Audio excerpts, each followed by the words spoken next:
esse capítulo 15, que Paulo fala, encerrando ele, Paulo ele fala da glorificação. Glorificação de quê? E de quem? Duas perguntas. Primeiro, a glorificação da igreja. E de quem? Da igreja e do nosso corpo. Do que? Do nosso corpo. Você pode ver aqui que ele fala num mistério que, como eu já antecipei para vocês, mistério é tudo aquilo que está oculto, tudo aquilo que não foi revelado, tudo aquilo que o ser humano não compreende. Só que o Espírito de Deus foi tão bom, através da boca de Paulo, através da mente de Paulo, que o Espírito Santo falou o que ele queria dizer. Eis que vos digo um mistério, que nem todos dormiremos. Essa palavra dormir aqui, dormiremos, vem do verbo dormir. Essa palavra dormir aqui significa morrer. É aquela mesma palavra que ele utiliza em 1 Coríntios capítulo 11, lá na Santa Ceia. É a mesma palavra, o mesmo sentido. Eis que eu vos digo um mistério, que nem todos dormiremos, mas todos seremos o quê? Transformados. Olha para você ver que a esperança de Paulo, ela estava mais além. Paulo ele não estava contando com a morte nos seus dias.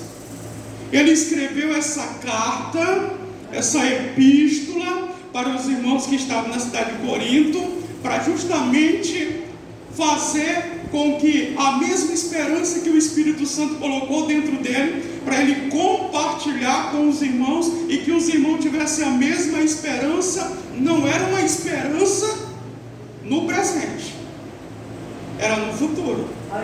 Porque Paulo estava falando de algo do futuro, de algo espiritual, de algo divino, celestial, não de algo terreno. Para você ter uma ideia, que ele usa essa linguagem aqui, e ele fala, olha, nem todos nós que estamos aqui, nós vamos morrer, mas nós seremos transformados. Olha a linguagem que ele está dizendo, querido. E essa é a nossa esperança de hoje. Tem uns irmãos que estão preocupados com a morte. Não, irmão, eu não tenho para estar preocupado com a morte, não. Eu tenho que estar preocupado com a transformação do meu corpo, igual Paulo tinha essa mesma esperança. E eu tenho que ter essa esperança, que o meu corpo passará por uma transformação. E o nome dessa transformação significa glorificação. Glorificação. No momento, no abrir e fechar de olhos. E outra tradução fala piscar. Agora eu vou fazer uma pergunta para você. Você sabe em quanto tempo nós piscamos? 1 milésimo. 7 milésimos de segundo. Você e eu, nós não sabemos nem quantas vezes nós piscamos durante o dia. A gente pisca tanto, que nós não sabemos a quantidade. E Paulo está dizendo aqui, no momento, que momento é esse? O momento de Deus. Ele aqui, ele não está falando no momento do homem, porque o momento do homem é um, o momento de Deus é outro. É a mesma coisa do tempo. O tempo do homem é um, que é o Cronos, e o tempo de Deus é chamado de Kairos. Não tem nada a ver um com o outro. O homem trabalha nesse tempo, o Deus trabalha no tempo dele. No momento, no abrir e fechar de olhos, que vai acontecer? Essa palavra aqui, ante, irmãos, é na frente. Ante, com E. Se fosse ante com I, aí era oposição, inimigo. Mas ante com E é que você está na frente, ante a última trombeta.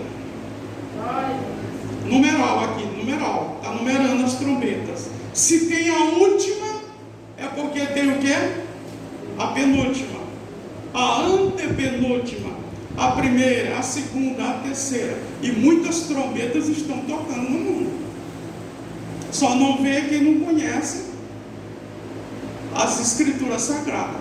Agora, ante a última trombeta, quando acontecer, Paulo está dizendo, quando acontecer o toque pelo arcanjo Miguel, que está em 1 Tessalonicenses 4, a partir do versículo 16 ao 18, fala que quem tocará essa trombeta do arrebatamento é o arcanjo Miguel.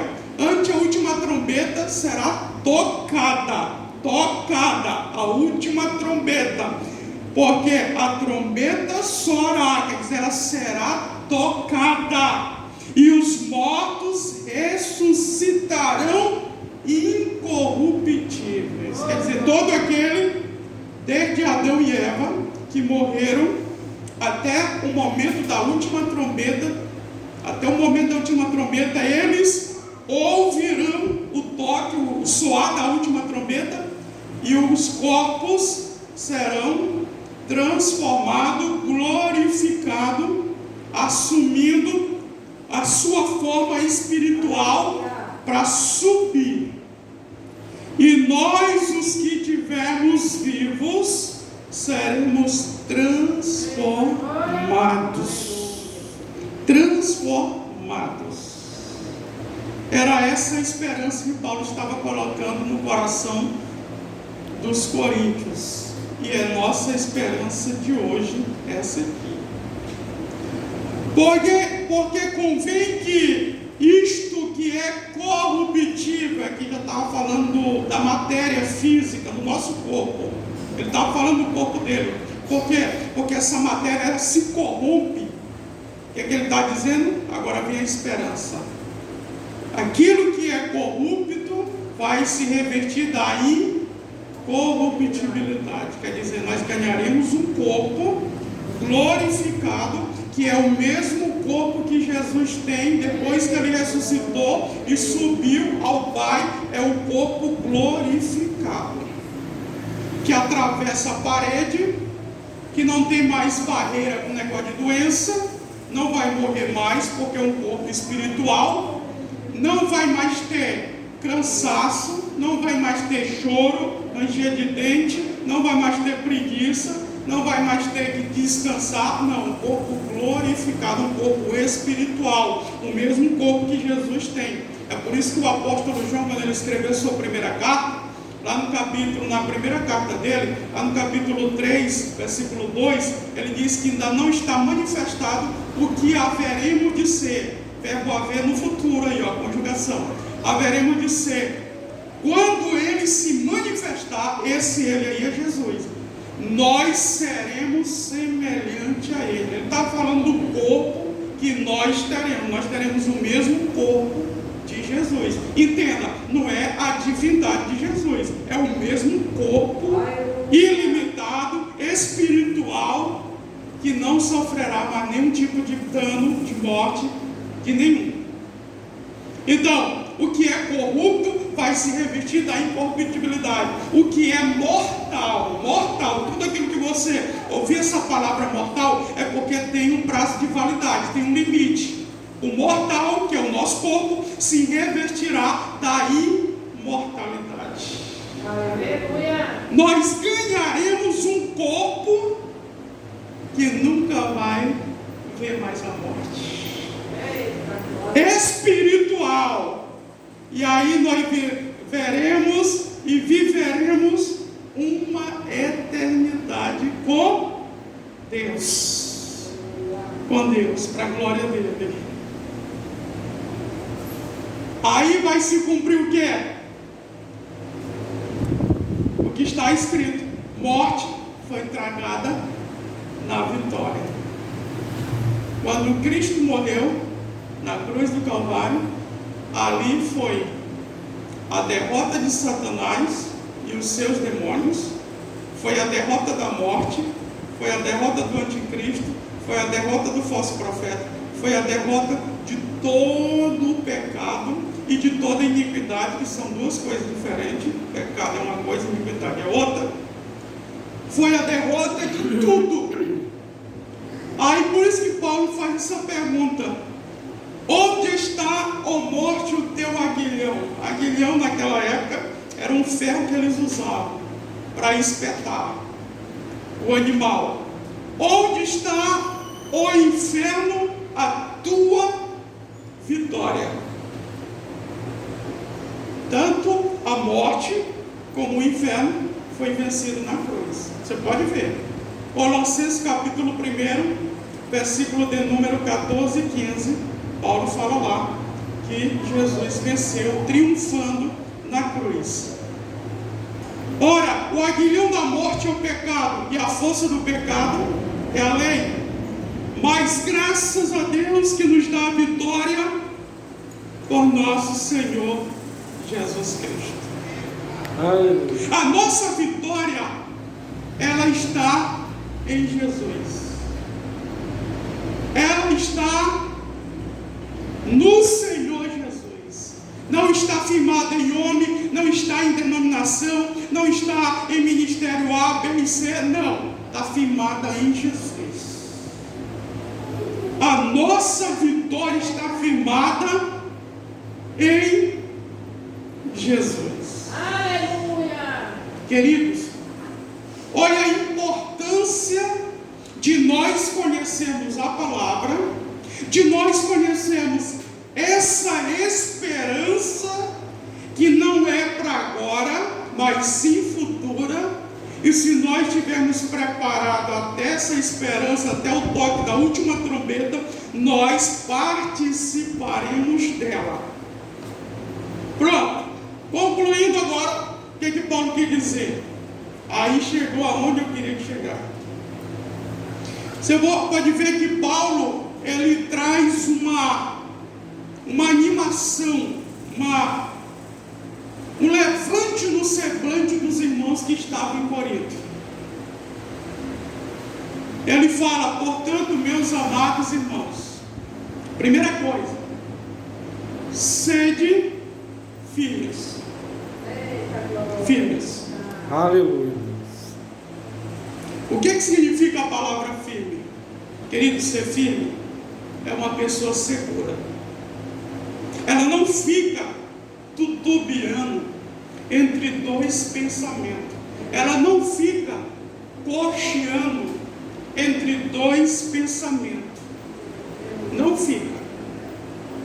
Uma pessoa firme, ela é uma pessoa segura naquilo que ela fala, naquilo que ela professa, naquilo que ela vive, naquilo que ela busca, naquilo que ela quer.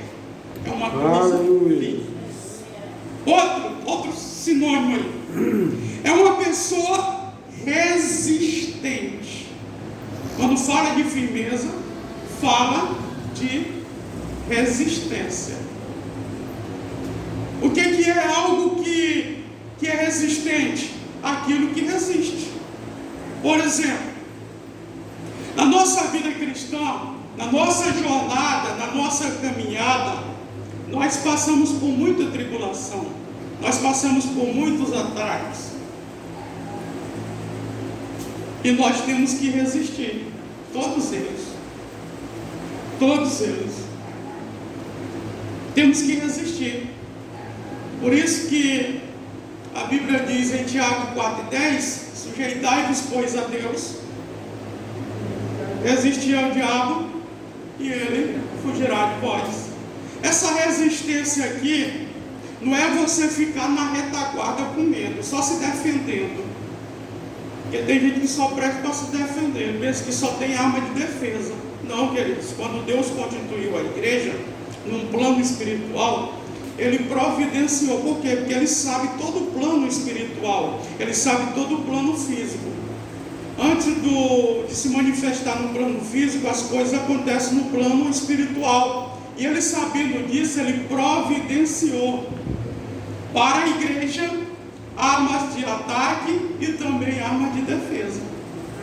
Ao mesmo tempo que você está defendendo, ao mesmo tempo você contra-ataca. Aí os irmãos, quando eles veem essa palavra, ouvem essa palavra, resistência, aí ele pensa que é só na defesa. Na defesa não, irmão, nós temos que atacar mesmo. Resistir ao diabo é você atacar ele, é você ir contra ele, e ele vai fugir de você. Era isso que Paulo estava falando. Quando se trata de firmeza também, se trata da palavra sólida. É algo sólido, irmão. É algo que você bate aqui e não despedaça. É a qualidade da nossa vida cristã, da nossa vida espiritual. Portanto, meus amados irmãos, sede firme. Primeira exigência. Segundo, o que Paulo diz? Sede constante. Constante, queridos, é a mesma coisa de perseverante. Diariamente. Se você abrir a sua boca e disser, como muita gente disse no passado, e não teve competência para segurá-la, você vai pecar igual as pessoas que falaram. Não, porque eu sou salvo. Aí se eu for olhar 26 anos depois, todos os meus amigos que disseram isso, onde eles estão hoje, uma boa parte deles estão na bagaceira do mundo. E aí? Surtiu algum efeito aquela palavra que eles disseram no passado, que diziam que era salvo? Por isso que Jesus, querido, não se iluda não, viu? Com essas pregações aí de meia tigela, que não está nem na Bíblia. Você busca o que está na Bíblia. Jesus disse assim, Mateus capítulo 24, versículo de número 13. Todo aquele que perseverar até o fim será salvo. Você só vai se salvar se você for até o último dia da tua vida servindo a Jesus. Se iluda com esse que eu acabo de dizer aí. Tem um dedo no coração. Filho de crente, crentinho é, salvo é, filho de salvo, salvo é. Não, cara, isso não luta com isso não. Você vai ter que lutar contra a salvação. E Paulo diz que uma pessoa constante é uma pessoa que não muda. Não muda. Não muda. Se você verificar, eu tenho 26 anos de fé, mas pergunta para Jesus, se um dia eu pedir ajuda para ela, Jesus, hoje eu estou fraco, Jesus. Hoje eu estou fraco, me ajuda. Eu não estou mais nem querendo ir para a igreja. Eu não estou mais nem querendo orar. Eu não estou... Pergunta para ela se algum dia, nesses 26 anos de trajetória, eu disse isso para ela. Nunca. Nunca. Por quê? Porque aquilo que eu disse no ano de 97, eu seguro até hoje. Uma pessoa constante é uma pessoa que não muda, irmão. Não muda. O sangue pode dar na canela, mas ele não muda. Ele continua naquilo que ele disse, naquilo que ele jurou, naquilo que ele confessou, naquilo que ele professou. Não, Senhor, eu vou te servir. Pronto, está aqui. Agora, por que eu nunca falei isso para ela? Nunca pedi ajuda para ela? Porque eu conservo a minha vida espiritual, irmão. Só isso, e mais nada. Eu faço o que a Bíblia manda eu fazer. Não é que a Bíblia pede, que a Bíblia não pede não, vai mandar mesmo eu fazer. Se eu quiser uma vida para entrar no céu, eu tenho que fazer aquilo que a Bíblia manda eu fazer. É os irmãos que confundem as coisas. Não, Deus me pediu isso. Onde foi que Deus te pediu isso, irmão? Que negócio é esse? Se ele é o rei, se ele é o monarca, se é ele que domina tudo, onde é que ele vai te pedir alguma coisa para tu fazer? Ele vai te mandar. Agora, se eu e você nós não nos obedecer, aí nós somos desobedientes. Os irmãos não conhecem a Bíblia, vem com essas historinhas para nós que que estudamos a Bíblia. Queridos, coloca a palavra. Vou pegar no original do Novo Testamento.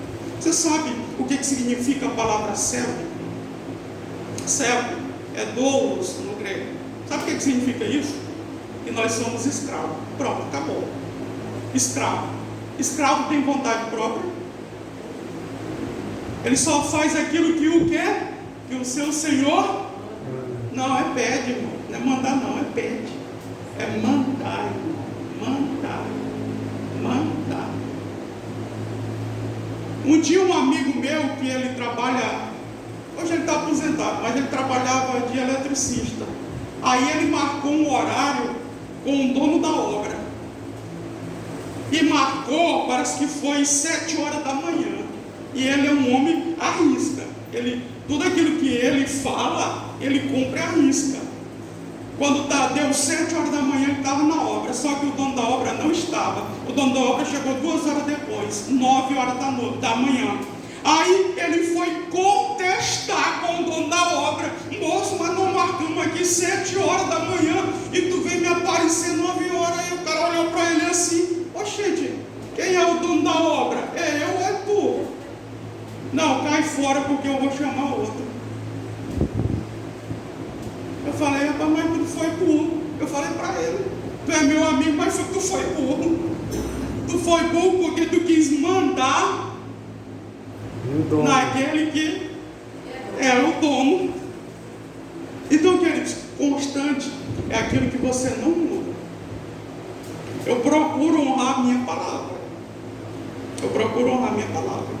Se eu disser uma coisa para você, se estiver dentro do meu alcance, não acontecer nenhum entrave, nenhum atrapalho, tu pode ficar tranquilo que vai acontecer aquilo que eu disse. Aleluia. Por quê? Porque eu sou uma pessoa constante, é aquele que não muda. Outra coisa, quando eu falo de constância, é algo inalterável, que não se altera, irmão. Não se altera. Ah, pastor, mas o ano de 97 era um grupo de pessoas, agora nós estamos em 2023. Pois é, mudou a sociedade, mas a palavra continua a mesma. O Deus da palavra continua o mesmo. Sabe onde é que está escrito? Que ele não muda? Eu te dou a referência. Malaquias capítulo 3, versículo 6, a parte A. Assim diz o Senhor: eu não mudo. Quer uma referência no Novo Testamento? Te dou também. Tiago capítulo 1, versículo 17. Toda boa dádiva é presente, não é dádiva. Tem um acento agudo no primeiro aí. Dádiva. Toda boa dádiva e todo dom perfeito vem lá do alto, lá de cima, do Pai das luzes, aonde não há sombra e nem variação de dúvida. Quer dizer que Deus é um ser inalterável. Romanos capítulo 11, versículo 29, 11 e 29, o último versículo do capítulo 11 de Romanos. Ele diz assim: os dons e a vocação de Deus são irrevocáveis. Quer dizer que não se pode alterar aquilo que Deus deu, não se pode mudar. Aquilo que Deus faz, não se pode mudar.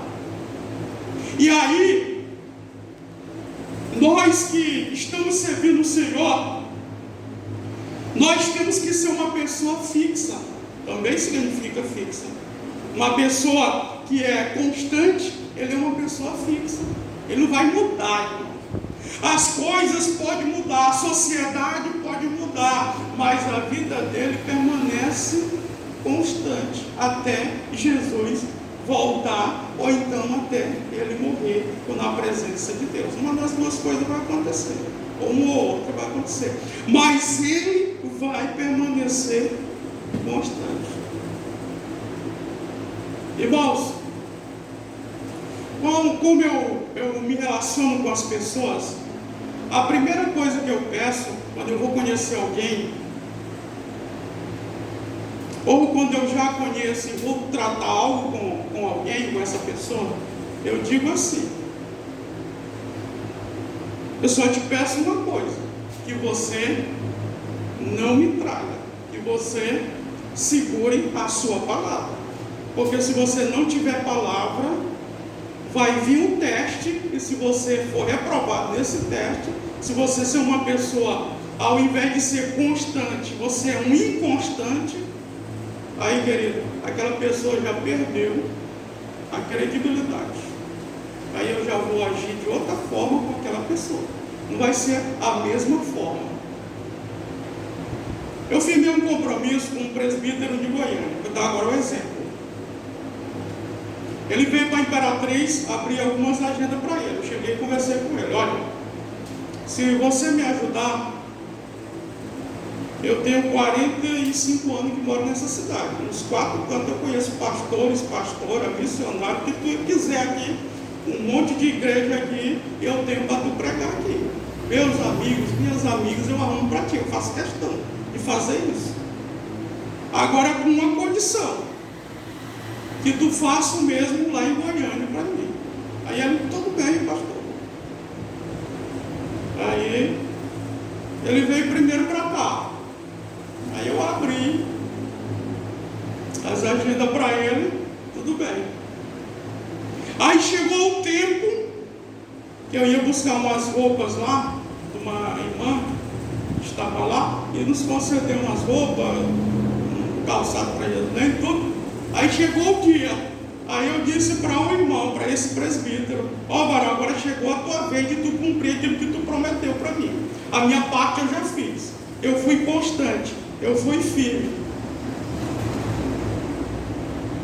Eu estou indo para ir na data X, eu chegarei aí. São 22 horas de viagem, então chegarei aí. Na hora que eu cheguei na rodoviária, liguei para ele, direto não deu. Liguei via WhatsApp, não deu. Aí eu, misericórdia. Aí eu comecei a pensar. Minha tia mora a 28 quilômetros, mora em Aparecida de Goiânia, dá 28 quilômetros da rodoviária. Fiquei imaginando, ainda bem que tem lá minha tia. Aí tem um amigo meu, Wallace, que mora também lá em Aparecida. Aí eu pensei, minha tia não tem carro, mas o Wallace tem. Aí eu liguei para ele: nossa, eu quero que tu me socorre aí. Eu já tinha conhecido ele na outra vez, um pastor amigo meu daqui, e ele é primo, abriu as portas da casa dele. Aí eu quero que tu me socorre aqui, eu vou te explicar o que foi que aconteceu quando eu chegar aí na tua casa. Ele trabalha por conta, ele é chaveiro. Ele disse: não, pode ficar tranquilo, pastor. Que tamanho aí é a sua mala? Não vou ser uma mala gigantesca, com um monte de roupa, paletó, gravata, sapato, meia, cueca, um monte de coisa aqui. Aí ele pegou o carro dele, abriu mão do tempo dele, fechou o negocinho dele lá: eu vou te buscar agora, pastor. Aí foi. Quando chegou lá na casa dele, aí eu disse: rapaz, varão, você não sabe o que foi que me aconteceu aqui. Eu vim confiando em duas coisas. Eu vim pegar um negócio aqui, umas roupas, e vim confiando num varão também que ele prometeu tudo. Aí com 3 ou 4 dias depois, eu consegui falar com o pregador: e aí, varão, onde é que tu tá? Não, eu estou no Tocantins. Meu irmão, eu não te falei que eu ia vir na data, eu pensei que tu estava brincando, pastor. E eu falei: rapaz, tu pensa que eu sou moleque, é? Tu pensa que eu sou brinquedo, é só marionete, é? Descasquei logo ali em cima dele. Aí eu falei para a Janete: não, mas vai vir uma segunda oportunidade, ele vai pedir de novo. Aí um dia ele apareceu de novo por aqui: pastor, estou indo aí para a Imperatriz, abre as agendas para mim, não sei o quê. Aí a Janete: pastor, André, não age desse jeito não. Eu falei: não, Janete, acabou. Cortou já o cordão umbilical. Já era. Já era. Sujou comigo, já era. Aí ele veio, não dei nem as caras para ele. Falei: tu é tão burro que tu perdeu uma grande oportunidade. Eu ia te agendar para cima e para baixo aqui, mas tu é tão Zé E tu foi tão burro que tu pensava que eu estava brincando. Eu não sou homem de brincar, não. Eu sou homem de uma palavra só. Se eu disser mentira, eu vou no dia 11, bem, dia 11, eu estarei aí em Goiânia, no dia 11. Só se quebrar o ônibus, não der certo. Mas no dia 11 eu vou estar bem aí, que eu vou sair no dia 10 daqui. No dia 11 eu estarei. Eu falei desse jeito para ele: eu vou estar bem na rodoviária e eu vou ligar para ti. Não, tudo bem, tudo bem. Queridos, o que Paulo quer dizer foi isso.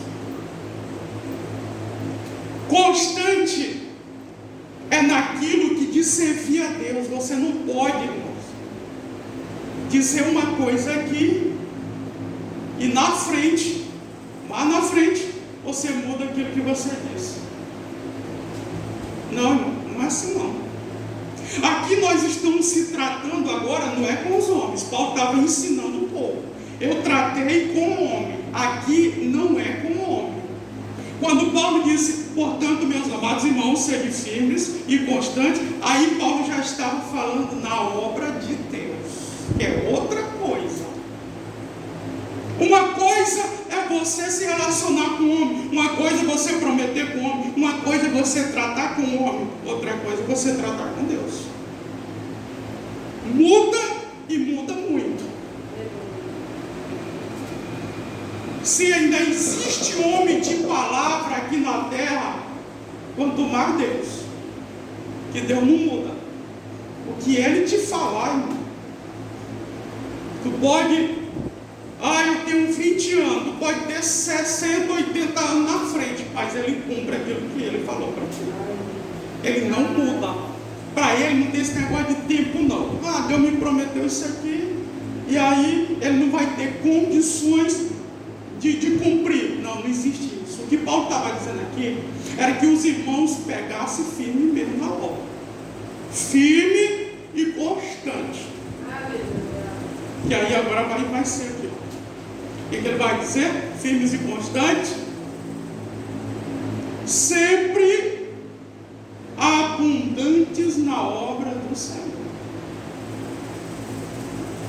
Sede firme, constante, sempre. Sempre. Tem pessoas que eles querem ser crente museu, só querem viver do passado. No tempo que eu era novo convertido, Deus me usava. Eu orava uma parte da madrugada, eu orava muito durante o dia, eu jejuava, e aquilo é outra coisa. Aí, hoje Deus não usa ele. Mas por quê? Porque ele mudou naquilo que ele falou no princípio da fé dele. Aí ele só vive do passado. Aí, por que Deus não te usa hoje? Porque a Bíblia diz em Hebreus capítulo 3, versículo 7, que Deus é o mesmo ontem, hoje e eternamente. Sabe por que Ele não te usa hoje? É porque tu mudou totalmente a tua vida espiritual. Tu tem que voltar ao primeiro amor. Foi isso que Jesus falou para a igreja em Éfeso. Apocalipse capítulo 2, versículo 15. Volta ao versículo 5. Volta ao teu primeiro amor. Tu esqueceu, tu abandonou os princípios da fé cristã, os pilares que norteiam a fé cristã. E Paulo diz que nós temos que ser abundantes sempre na obra do Senhor. O que é isso? Em outras palavras, que tem que haver um crescimento, irmão. Um crescimento. Eu não posso ser menino na fé o tempo todo, não, irmão. Paulo disse assim: quando eu era menino, eu fazia as coisas de menino. Agora que sou homem, eu faço as coisas de homem. O que é isso? Ele está falando da maturidade. É uma figura de linguagem aí que ele está usando. Ele está dizendo: olha, sede sempre abundantes na obra do Senhor. O que é isso? Que tem que haver crescimento, que tem que haver desenvolvimento dentro da obra do Senhor. Eu já fui auxiliar, eu já fui diácono, eu já fui presbítero, eu já fui evangelista e agora eu sou pastor. Pronto, passei a etapa todinha. O que é isso? Uma curva para cima crescente. Quando o rapaz que era diácono, ele me abordou, aí eu conheci ele, ele congregou comigo um tempo, antes de eu ser pastor, aí eu era presbítero. Aí eu fui visitar ele. Ele mora aqui perto da Newton Bela, ali antes do IFMA. Aí ele disse: olha, André, eu queria chegar ao presbitério. Aí eu falei para ele: eu ainda não cheguei aonde eu quero chegar. Eu ainda não cheguei. Se tu quer chegar no presbitério, o meu pensamento está mais na frente. Por quê? Porque o Senhor já tinha dito qual era a obra que Ele tinha na minha vida. A abundância é algo aquilo que é grande, que tem grande porção, grande proporção, grande, tudo que é grande. E nós temos que crescer, nós temos que ter em abundância. Era isso que Paulo disse. Nós temos que fazer algo em prol do reino de Deus. Se você pega aí, vamos fazer um teste aqui, bíblico. Se tu pegar os 12 apóstolos que começaram com Jesus como discípulo e depois foram transformados em apóstolo, e a palavra apóstolo no original é aquele que é enviado. Se você pegar os 12 que andaram com Jesus, que dormiram com Jesus, que tomaram café com Jesus, comeram com Jesus, jantaram com Jesus, oraram com Jesus, conviveram com Jesus. Se você pegar posteriormente o apóstolo Paulo, que não andou com Jesus, que não comeu com Jesus, que não era do tempo de Jesus, ele trabalhou mais do que os 12. Por quê? Ele está falando daquilo que ele viveu. Irmão, sempre abundantes na obra do Senhor. Ele está falando aquilo que ele vivenciou.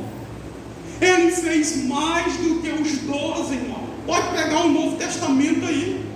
Estuda o Novo Testamento, são 27 livros. E Paulo escreveu 17. 17 aí dos 27 livros do Novo Testamento. Ele fez mais obras do que os demais. Mas por quê? Porque ele levou em consideração a obra de Deus. Ele foi chamado de forma específica para fazer a obra de Deus. Paulo, ele não parou em nenhum momento. Ele tinha que cumprir o ID de Jesus. Ele tinha que cumprir para aquilo que ele foi vocacionado, escolhido. Ele não andou com Jesus. Lá no capítulo 9 de Atos, que fala da conversão dele, o próprio Jesus apareceu para ele. Era algo tão específico que os que estavam com ele não viram a luz, mas só ouviram a voz. E Paulo ouviu tanto a voz como a luz, por isso que ele caiu.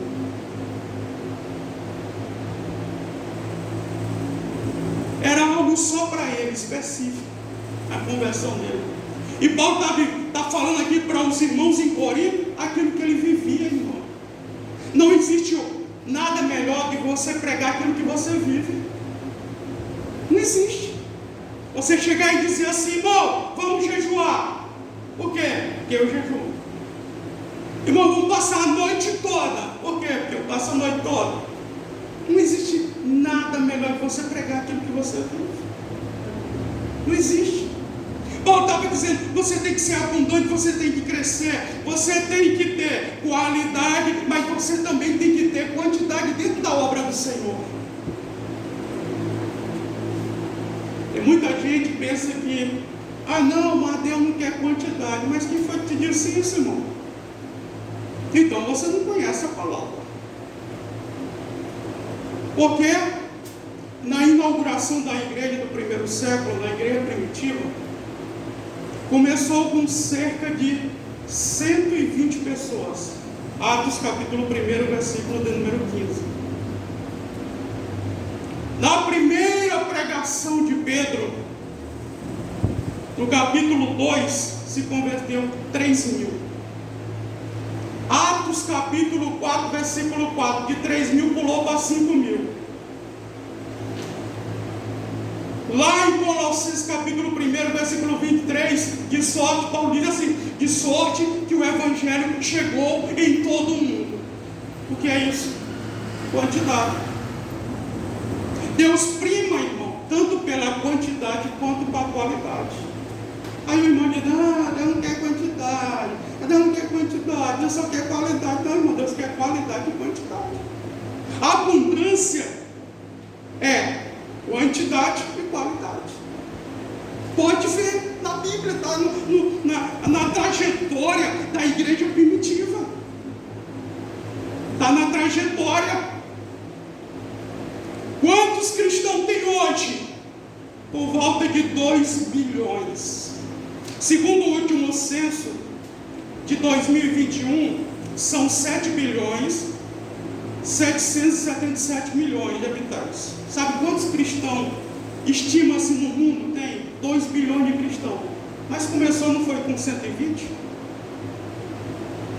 Irmão, vamos estudar mais a Bíblia. Os irmãos vêm com as argumentações que eu não sei nem de onde é que eles tiram essas argumentações. Que não é da Bíblia, porque se tivesse da Bíblia, a pessoa parava. Não, realmente, eu tenho que... A Bíblia está dizendo isso, então eu tenho que ficar com a Bíblia.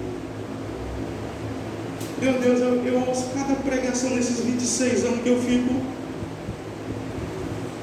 Aí a Geslane disse para mim, só tu quer saber pregar. Não, irmão, mas quem estuda, irmão, ele consegue ver os erros muito fácil. Erro de gramática, erro de teológico, ele consegue, porque a gente tem conhecimento, irmão. São 26 anos estudando isso aqui, a doutrinas teológicas, tudo, teologia, tudo, o original, o grego, o hebraico, tudo, as raízes da palavra, a etimologia da palavra. São 26 anos estudando, irmão. Eu não sou mais menino, não, que aceita tudo, que engole tudo, não. Sou um crente bereano. Atos capítulo 17, versículo 11, que observa as coisas, e tem que estar dentro da Bíblia, dentro da palavra. Então o que Paulo estava falando, era aquilo que ele vivia. Olha, eu sou sempre constante, eu sou firme, e eu tenho abundância na obra do Senhor. Paulo, ele deixava de priorizar as coisas dele, para priorizar a obra de Deus. Será que você faz isso muitas vezes? Será que eu faço isso? Deixar de priorizar, eu não estou falando deixar de priorizar tuas coisas para as coisas das pessoas. Aí é outro assunto. Eu estou falando de Deus. Uma coisa é tu deixar tuas coisas e fazer para Deus. Outra coisa é você deixar tuas coisas e fazer para o teu próximo. São duas linhas de pensamento diferentes, de ações diferentes. E Paulo estava dizendo, olha, sabe por que eu estou falando isso para vocês? Porque eu sou sempre abundante na obra do Senhor. Finalizando, a última coisa que Paulo disse é que existe uma recompensa, irmão. E nós temos que observar que essa recompensa, ela não é aqui, na terra. Olha, irmão, eu fui pregar ali e o pastor me deu 100 reais.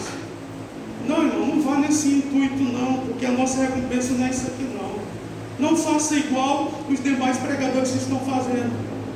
Alguém liga para você, falando de tal, alguém pregar na minha congregação. Não, irmão, eu só vou se me dar 500 reais.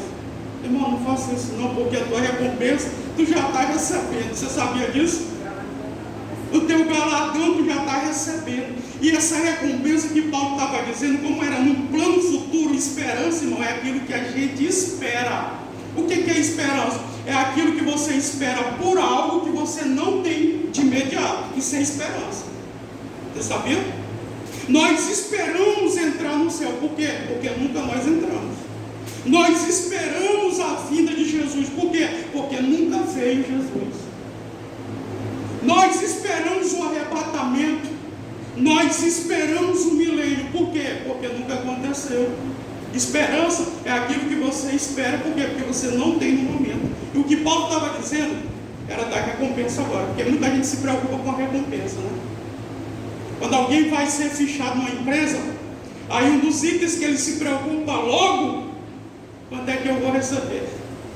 Aí ele já atropela todos os outros requisitos, ele já vai com a pessoa do RH, ali e diz, quando é que eu vou receber? Porque eu tenho qualificações, tenho cursos. Por quê? Porque a pessoa é voltada para aquilo que ela vai receber. E aqui Paulo está falando também da recompensa. Irmão, vai ser algo tão lindo que isso vai acontecer logo após o arrebatamento. Nós vamos participar do Tribunal de Cristo, que é uma sala em que o próprio Jesus, ele vai estar presente, e é Ele que vai dar o galardão.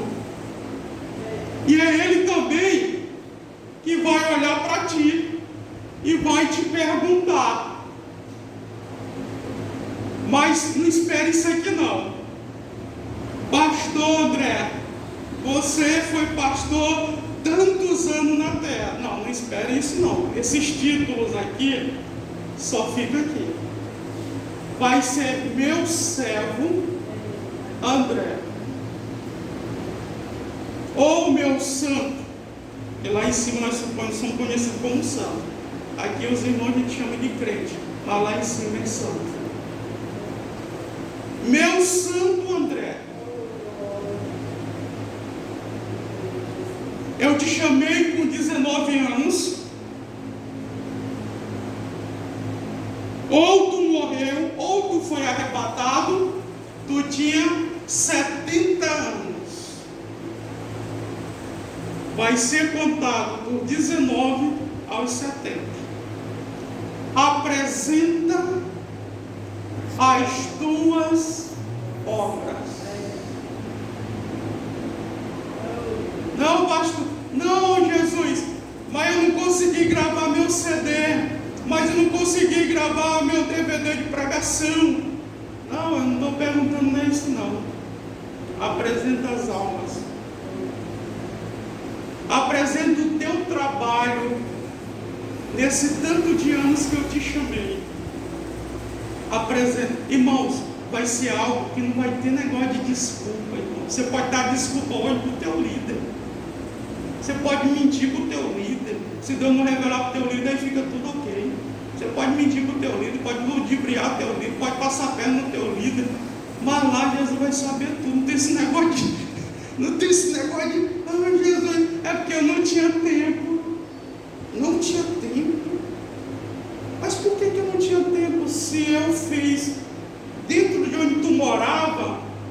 Um dia tinha 24 horas e tu vem dizer que não tinha tempo. Não adianta, irmão, questionar. Vai ser a mesma coisa que aconteceu com Jó.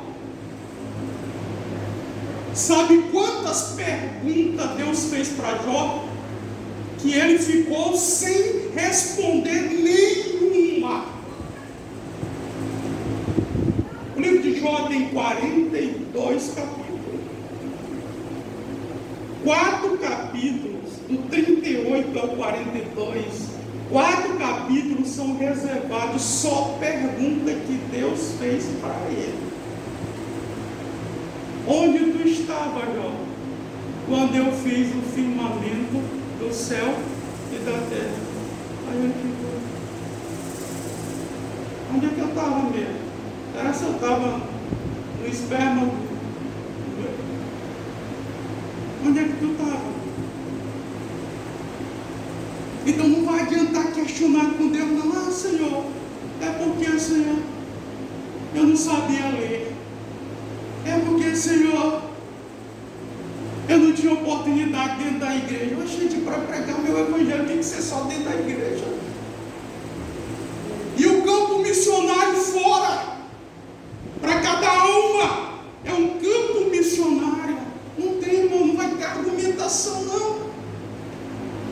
Desde o ano de 97, quando eu descobri isso, irmão, quando eu canto o hino, aquele lá, poço tendo as mãos vazias, é o 16, né? Me recorda aí, relembra aí. Quando eu canto esse hino, irmão, despertar para o trabalho, 16, posso tendo as mãos vazias. Quando eu me lembro disso aqui, irmão, eu olho para mim, eu não olho para os outros, eu não olho para Jesulene, minha esposa, eu não olho para o Josué, meu menino, para Jesus, eu olho para mim, o que é que eu vou apresentar? Porque lá não vai ser chamado por família. Não, André, caiu a sorte na família do André. E aí eu vou chamar o André primeiro, a Jesuleide, a Geisiane. Não, irmão, é individual. O julgamento é individual. Tribunal de Cristo é individual, bem, individual. Ele vai te chamar e tu vai estar presente, frente a frente com Jesus. Não é com o arcanjo Miguel, não é com o anjo Gabriel, ou um dos 24 anciãos que estão sentados perto do trono dele, dos 24 tronos que tem ao lado, porque no centro é o trono de Deus. Não, queridos, é o próprio Jesus. Vai perguntar para ti: apresenta as tuas obras, e nós receberemos galardões que são áureas, glórias, fulgor, excelência, pedras preciosas, proporcional naquilo que nós fizemos. Você sabia disso? Quem não fez nada não vai ganhar nada. Só ganhou a salvação, porque precisa da salvação para estar lá. Pronto, ganhou a salvação, tudo bem. Mas aí não fez nada na obra, não vai ganhar nada. Agora quem fez pouco vai ganhar pouco. Quem fez médio vai ganhar médio. Agora quem fez abundante igual Paulo, aí meu irmão, a coroa dele. Então tudo isso eu imagino. Enquanto os irmãos estão apontando o dedo para os outros, eu estou apontando para mim. O que é que eu estou fazendo em prol do reino de Deus? Eu estou chamando a responsabilidade para mim. Quando Paulo estava na terra, ele escreveu também a primeira carta. Ele disse assim, 1 Coríntios capítulo 9 e o versículo de número 16: contudo, quando eu anuncio o Evangelho, eu não tenho que me gloriar. Tem muita gente se gloriando só porque prega a palavra. Não, irmão, isso é uma obrigação. É a obrigação. Ai de mim se eu não pregar o Evangelho. O que é isso? Trazendo a responsabilidade para ele. Aí os irmãos ficam jogando para os outros. Não, quem tem que fazer isso ali é o pastor. Não, tem que fazer, tem que visitar é a missionária. Não, quem tem que evangelizar é o diácono. Não, irmão, Paulo trouxe foi para ele. E eu procuro trazer para mim o que é que eu estou fazendo na obra do Senhor.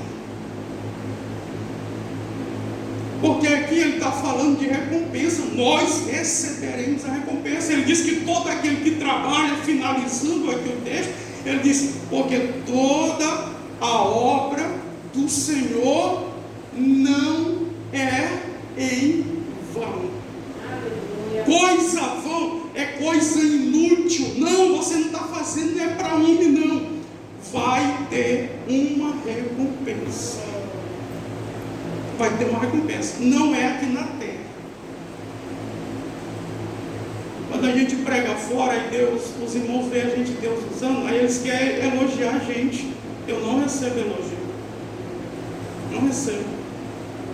Eu sou apenas um instrumento. E o conteúdo que está dentro de mim não é meu. O conhecimento, a sabedoria da palavra, os dons espirituais, nada é meu.